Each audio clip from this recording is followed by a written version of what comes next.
we wanted to thank you, man, for being open to this discussion. It's so important as we're dealing with our economy and people really struggling. You know, for those who don't know, I'm here with Mr. Marty Anderson, who is the Deputy District Director of the Indiana District Office of the SBA, Small Business Administration. He's a scholar, he's a gentleman, he's very wise, and we want to thank you for taking the time, man. Well, now you set the bar high for me, so but I appreciate that. Thank you for all the hard work you guys have done the last couple of days too. I mean, thank you, appreciate it. Obviously, this has been a big push for everybody. Yeah. As this goes forward, so. Well, you know, we've gotten a lot of questions. People have raised so many important questions. I'm gonna get some off of my phone, and anyone else who has a question, they could submit very, very easily and very rapidly. My first question is, I'm sorry, there we are. So my first question would be, what businesses are eligible to apply for these loans? Could you talk about the loans briefly? Yes. Just for a little bit of background information too, anything we're talking about today is available. If you go to www.sba.gov/coronavirus, all the information we're discussing is available to you right there. That is probably the fastest way to get the most up-to-date information too. As a congressman is aware and everybody's aware, this is a very fluid situation with a lot of things happening at one time and a lot of information out there to try to digest at one time. A lot of different issues are hitting small business. On that note, I would like to also mention, to get the most current updates, also, if you would go to www.sba.gov/IN, and I'll provide all this information to the Congressman's office too, there is a tab on there for email updates down at the bottom right. If you sign up for our email updates, once your name is in there, as soon as we get new information, that's going to be available to you, and we will do an email blast to get that out there. So I wanted to get those two things out there first and foremost. Also, we have a vast network of local resources available through the Indiana Small Business Development Center network, our SCORE volunteers. Indiana has 2 women's business centers. Also, if you're listening to this and you're not in Indiana, those resources are available to you in whatever state you're in. Also, basically go to SBA.gov, you hit your local resources, it will connect you to your local district office. So regardless of where you're at or what's going on with this being a nationwide issue, we're available to you. We just want to make sure everybody is aware of that. So that being said, if you go to SBA.gov/coronavirus, it will list out the eligible businesses, which are all small businesses, basically. General rule, what we're showing especially with the economic injury disaster loans, is a business that's 500 or less employees is going to be automatically eligible, and a business, even if they have more than 500 employees, would still be eligible as long as they fit the SBA size standards. Not to get real detailed here, but all business sizes are governed by what's called the NAICS code, which is the North American Industrial Classification System, and there's a corresponding size standard that can go up for employees, that can go up to 1,500 employees. So if you have any questions on that, please reach out to our office. We'll be glad to help you out with that. If you're an Indiana business, we have a website set up for questions, which is indiana@sba.gov. We are monitoring that. Not quite 24/7, but we're getting awful close to it. So we're trying to make sure you have information instantly. So basically, any small business is eligible.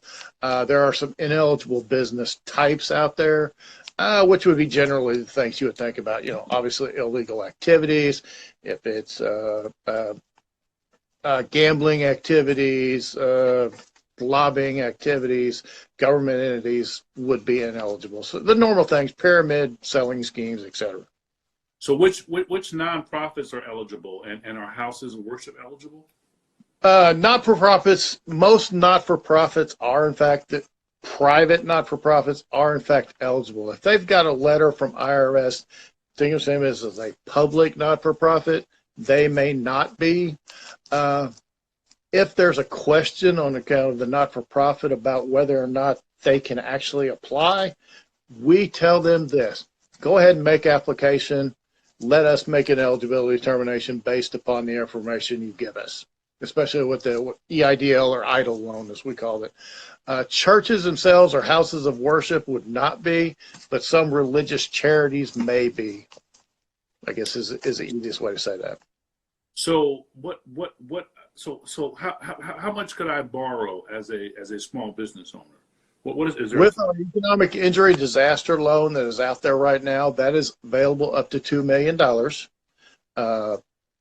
And that is based upon your need and the information you give to us, and how much you feel is necessary and the injury you've actually sustained. So if a business already has an existing SBA disaster loan, do they still qualify? Yes, they can still qualify for this loan. There's a lot of things that are happening out there.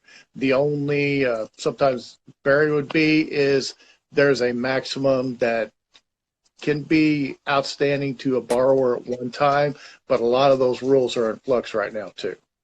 So please apply. Let us worry about that part of it. So for those who are curious, what exactly is an EIDL, and who should apply? Okay.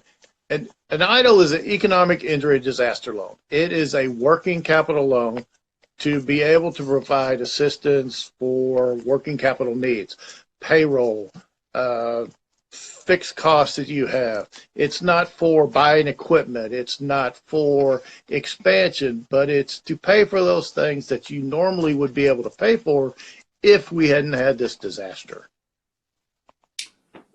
So what would the interest rate be on an SBA loan? Right now, for the EIDL loan, which is actually a direct loan through SBA, it's 3.75% for businesses, 2.75% for not-for-profits. So how could one use those loans? Basically, it's for any working capital needs, payroll, rent, utilities, your fixed costs. Basically, it's not for, like I said, it's not for buying new equipment itself, but it's for your everyday working capital needs. What forms are required to file for such a loan? Funny you should ask that. We just went online with a brand new application. Literally went online last night. If you go to the website I gave you about coronavirus, you click on to learn more. There's a link there for the application. It is totally online. You're going to answer some questions regarding eligibility. You're going to answer some other questions to say you're not in certain industries we just talked about, and then it's going to bounce you through the entire application right then and there. Is there even a cost to apply? There is no cost to apply. There are no fees involved with cost to apply. So I will warn folks that are listening. We've got a lot of calls about, shall we say, interesting emails that people have gotten regarding applying for the EIDL loans. And so I always tell folks, if any time it comes up about a cost being involved, you are in the wrong place. Please reach out to SBA and we'll make sure you get to the right website, because there is no cost to apply. How long should a business or an entity wait to hear back from the SBA once the loan process is started? Right now, the turnaround time they're giving us, because they are not processed in local SBA offices, they're actually processed in our disaster loan processing centers. They're talking about 21 days to get an actual decision or an approval, and I say up to 21 days. But they are, and then after that, once if there's a positive response, then it talks 5 days for dispersal.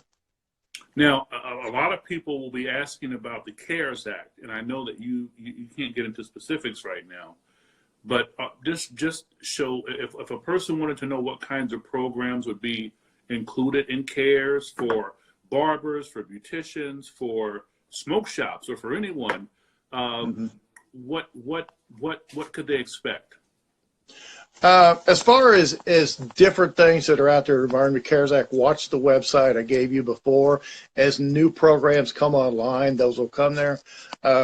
Since you say that, since actually I talked to your staff this morning, you will notice now on the EIDL website, the $10,000 advance is now part of that application process and can be done right then and there as they go through this process. So these things are coming online as we speak. I tell people my head is spinning from the amount of information that's flowing out. We're in the implementation stage of everything involved, and everybody's trying to make sure we get this right and everything is going well. So watch those websites. As soon as things come online, we are going to have it out there for you. So what does the money come from a person's existing bank, or does the loan come from the SBA? The EIDL loan, the EIDL, I guess I should say, is a direct loan from SBA.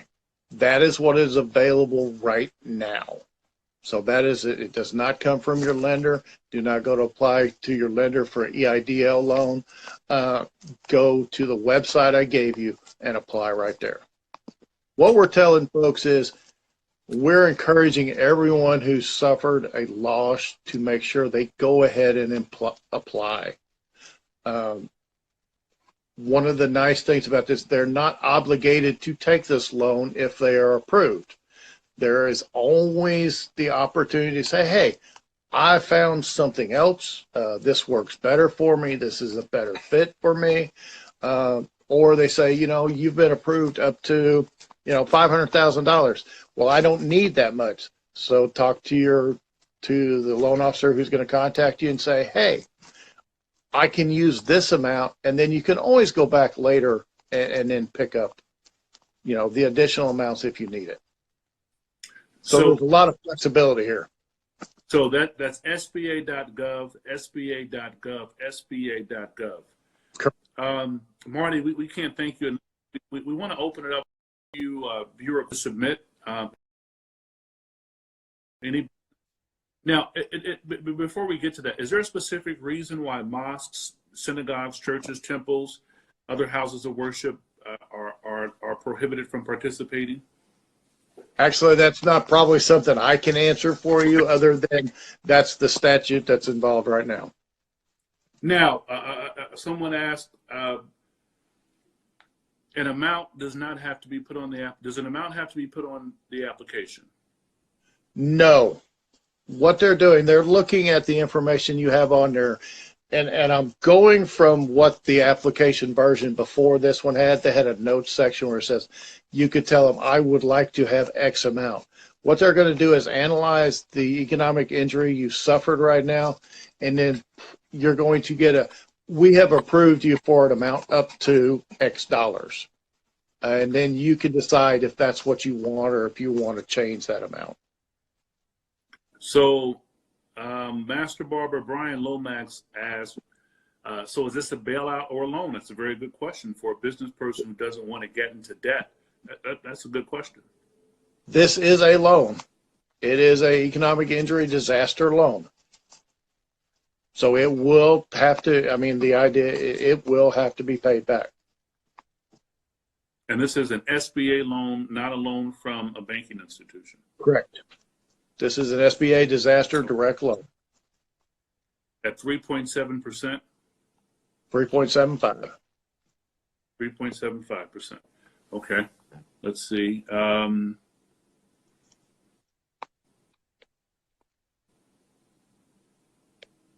So someone asked, why not give direct grants to businesses?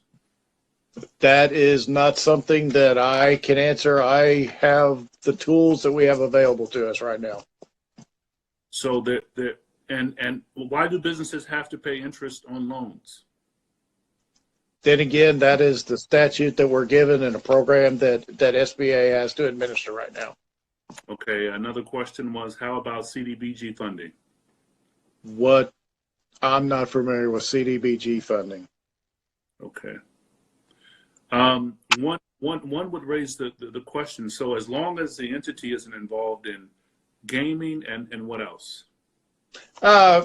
Illegal industry, gaming, pyramid schemes, pyramid sales, sexually prudent nature, lobbying. Mm-hmm. They are probably eligible. Okay. I think I've got it. So the CDBG funding that was referenced is based out of HUD, which would be a totally different. That's a totally different program, and I would have to refer back to HUD on that one. There's a lot of different things out there. One thing I should mention to folks too, there are a lot of local chambers of commerce. Different states are doing different programs that there, so there may be different funding options available to you.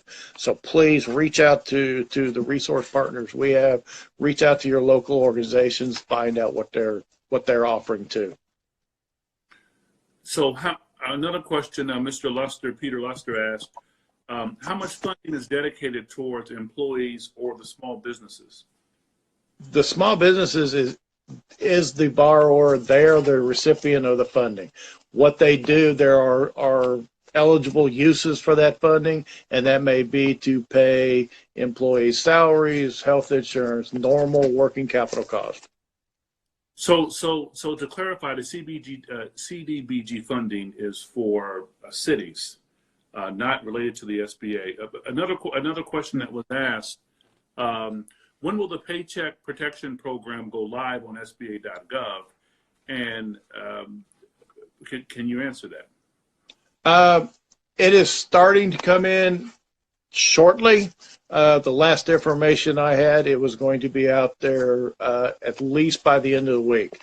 There's a lot of different things going on there, so please hang fire. Right now we're in implementation. The same person asked, is this a part of the EIDL loan we talked about? No, this is a separate program right now.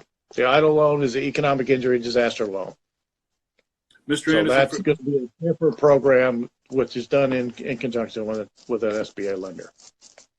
So one person raises a question, what exactly is the Small Business Debt Relief Program? That will be forthcoming, and I cannot comment on that until that program goes live. Do you mind talking about the CARES program and what that looks like?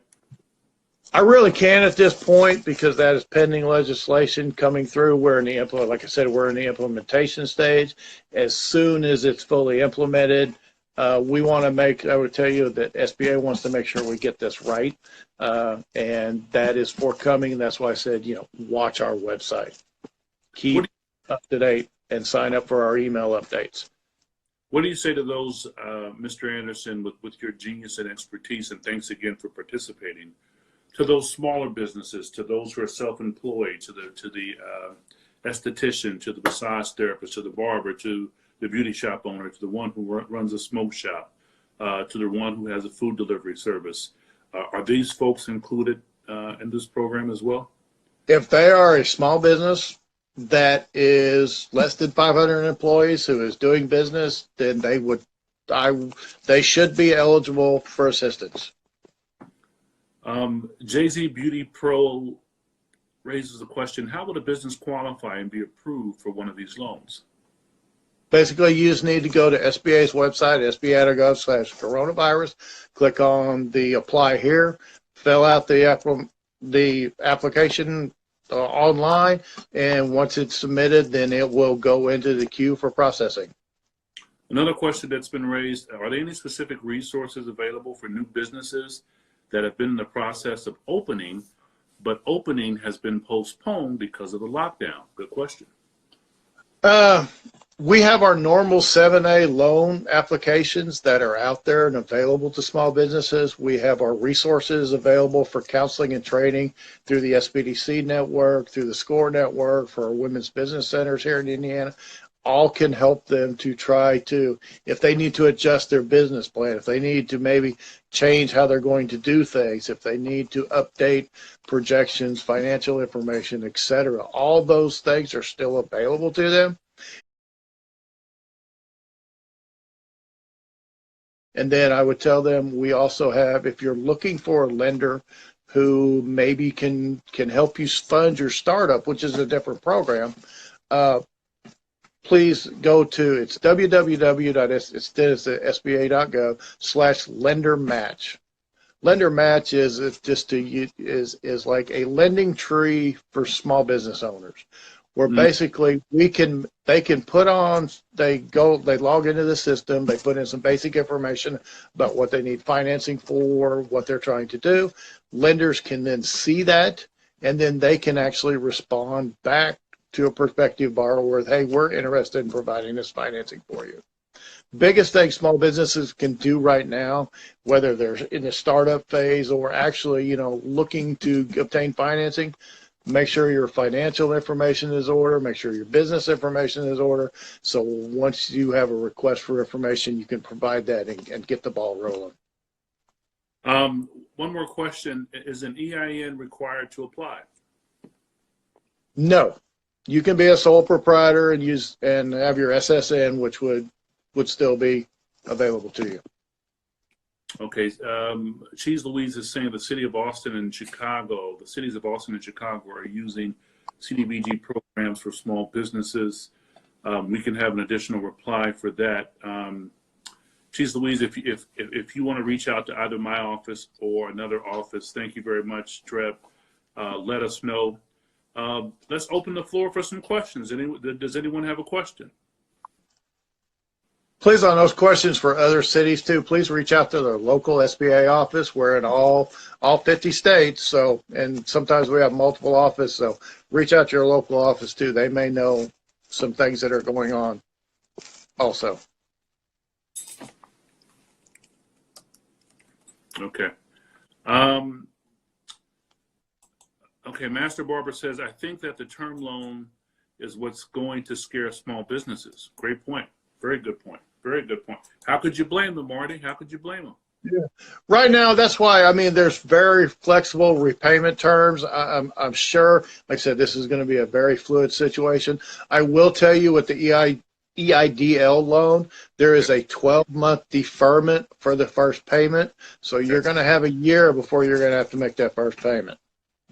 And the length of the loan is that specific to the need, or how is that? It's going to be specific to the repayment ability of the borrower, but that term can go up to 30 years. Okay. Healing Roots raises an important question. When will we know more about the CARES Act being implemented? Need help? That information is coming out constantly. Watch our website, reach out to us. As that information, sign up. Again, I can't emphasize enough, sign up for our email updates. As soon as things are implemented, we will send that information out. And if you guys got a question, use our Indiana, we were monitoring that Indiana at SBA.gov email address. You can still, even though we're working remotely, as you can see in the background, I might have my splash office, my old daughter's room that has now been converted. Always working. You're real people, Marty. Thank you. So we're working there. You're lucky. So far, the dogs haven't come in and barked or tried to barge in on the conversation either. But just be aware that, we're also, even though we're not there, our phone number, which is 317-226-7272, is still available. Please leave your name and number, and we will have a staff get back to you. We're monitoring the email constantly. Well, thank you so much. Got live bodies available to respond. Well, we also let people know to be very patient, Marty, as this program rolls out. It will take some time. We appreciate the SBA for being available, but we do know that small business owners who are already trying to navigate around enough don't want to have the extra burden of taking an additional loan, if a loan at all. That's why as additional programs come online, additional information come online. So I tell folks, apply now for this. Once you get, there's going to be a lag before you get approved.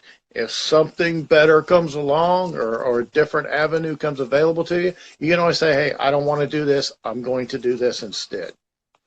I also tell folks if they have questions, if they've applied already or they're getting ready to apply and they need help, there's also the it's disaster customer service at SBA.gov. Can inquire about your application and get other information also. We have Once you've actually got the process. From someone, Marty, I grew up with. He's been an entrepreneur since we were in junior high. Before we could work, we were selling candy and name belts and CDs. He's a renowned barber in the country, barber to a lot of celebrities, barber to myself. I need him because I haven't been able to get my hair cut. Well, I think he's the best. His name is Marvin Taylor. He raises an important question. He says, many small businesses are already struggling. What are the long-term disadvantages? That's a great question. As far as the long-term disadvantages for getting a loan. I mean, obviously the disadvantage would be you're taking on additional debt. Sure. There's no doubt about that. But right now, this debt is for making sure you keep your doors open. What we're betting on is when the economy comes back, you'll be able to continue to be able to make your debt obligations. This is a long-term, fixed, low interest rate financing that we can spread out over a great time. So hopefully, this will just get you through this rough time. And, you can always, if things improve, you can always pay it back early. There's no prepayment penalty. There's none of those obligations in there, like I said. And we're giving you a year to start, so hopefully that will help you get through some uncertain times. Obviously the American spirit and the American entrepreneur and small business folks, we say it's the engine that drives the economy. So, we have to be optimistic that we're going to get through this. That's so true. That's true. I'm hopeful now. Now, it's important to note that the CARES Act has already passed in Congress. Yes. Would you say that the SBA loan is competitive with banking institutions? Until we get, everything set up, I would say our loan is probably going to be better than some of those deals. Okay. But until everything comes on board, I can't tell you that. Okay, Cheese Louise says she has a consulting business that contracts with local governmental entities. Some entities are using force measures to nullify contracts. Any advice for how to pivot with contracts falling apart or falling through? My first recommendation was get to one of our resource partners to try to adjust your business plan for those things. Try to diversify your customer base. Try to change your marketing plan maybe. So if you're not dependent, we always say don't ever put all your eggs in one basket. Mm-hmm. Make sure you have a good, we call it business mix, that you're doing private, commercial, governmental. That way, if there's a up in one, there may be a down, down in one, or maybe an up in another. We would also say, maybe look at the option of becoming a federal government contractor. I know there's going to be procurement opportunities that are popping up for the small business folks. That's also a thing that SBA advocates, and another thing that we can help you through that process. If you need information on that, then again, go to SBA.gov and then click on the federal contracting tab. Indiana also has a resource partner funded by the Department of Defense Logistics called the Indiana PTAC. You need that contact information where they will help you begin that process. Basically, they are there for counseling specifically for small businesses who want to be government contractors. Well, thank you so much. You're a gentleman, you're a scholar. It's always good to pick your brain. Small businesses are so important to the economic welfare of not only our country, but our state and our city. And we rely so much on small businesses that, unfortunately, it took this disaster for us to come to this point. But I want to say personally, thank you for what you do. And thank you to all of the small businesses who participated today. Any additional questions, please let us know. Could you send them an email, let them know an email, website, and a phone number that they should reach out to during these times? If they want to reach out for information from SBA, please use our Indiana at SBA.gov. Also use if you're an Indiana business, use our number at 317-226-7272. And if you're not located in Indiana, please also reach out to use the SBA.gov, hit the local assistance. We'll get you to your local SBA office in the state or region you're in. Make sure you avail yourselves of our resource partners, whether it's the SBDC network, which has 10 locations throughout the state of Indiana, the SCORE, who has 7 different locations, and our women's business centers, who have in Indianapolis and Fort Wayne locations. Reach out to the folks that are out there with you. That's excellent. And to reach out to our office, it's 317-283-6516, 317-283-6516, 317-283-6516, 317-283-6516. And also, I'd like to also thank you, Congressman Carson, and also thank your staff. I know Copeland and Jessica and Omar, we have spent a lot of time on the phone and emails together, and I'm sure that will be continuing. Please do not hesitate to reach out to our office if you need anything. We appreciate you dearly, and you just mentioned some great folks, and we have a great team both in Indy and DC. We value them deeply, and we value all Americans, especially Hoosiers and Hoosier small businesses. So thank you. SBA Indiana District Office is standing by to try to help. I mean, we have a staff of 9, so we cover all 92 counties. Wow. But we're here to help you out. Well, you guys do a great job, and thank you again, Marty, for working hard, even when you're at home, man. You're so thank you. We appreciate you. Yep, got my cell phone and my computer. We're ready to go. Work still has to get done, and we want to help small businesses get the support they need during these tough times. So we thank them so much. Thank you. Thank you. Appreciate you. Thank you. You have a good day, sir. You too, my brother. Take care.